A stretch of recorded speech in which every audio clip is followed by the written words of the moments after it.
It is a watershed moment in American politics. A sitting president has abandoned tradition and stepped aside to make way for a woman of African Indian origin to take the reins. If all goes well, Kamala Harris will be up against Donald Trump. In a presidential election race, nobody saw turning out this way. Here's our cover report.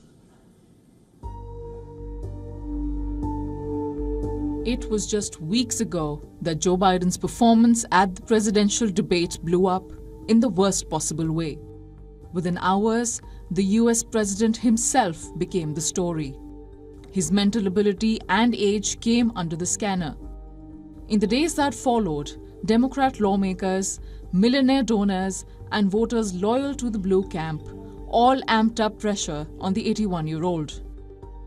The ask was simple: step aside and save face.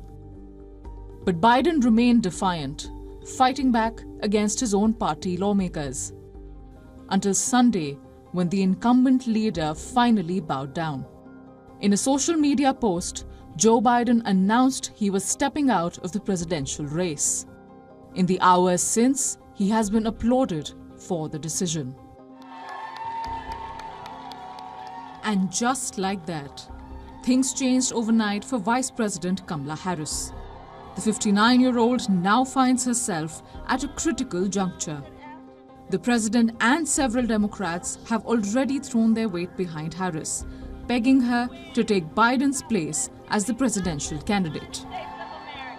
Born to an Indian mother and Jamaican father, Harris has a long and telling path leading to a potential run for presidency. A law graduate, she was admitted to the State Bar of California in 1990.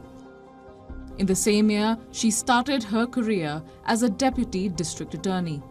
Harris was elected as the district attorney of San Francisco in 2003. In 2010, she was elected Attorney General of California, a post that she held until 2017. The same year, she joined the US Senate after being elected in 2016, becoming only the second black woman to join the upper chamber. In 2019, Harris announced her run for president. But just 2 months before the first primary votes were cast, she dropped out of the race, citing her campaign's financial struggles.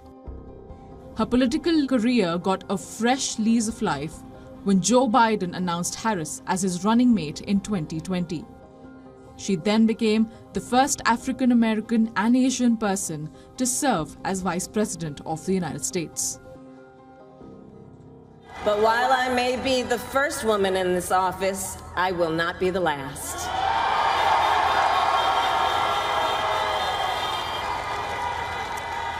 Because every little girl watching tonight sees that this is a country of possibilities. Through her tenure, Kamala Harris has been praised and scrutinized in equal parts. Her stance on US support to Israel in the ongoing Gaza war has received severe flack and criticism. But closer home, Harris has been praised for her stance on abortion rights. Today, our daughters know fewer rights than their grandmothers. This is a healthcare crisis, and we all know who was to blame: Donald Trump.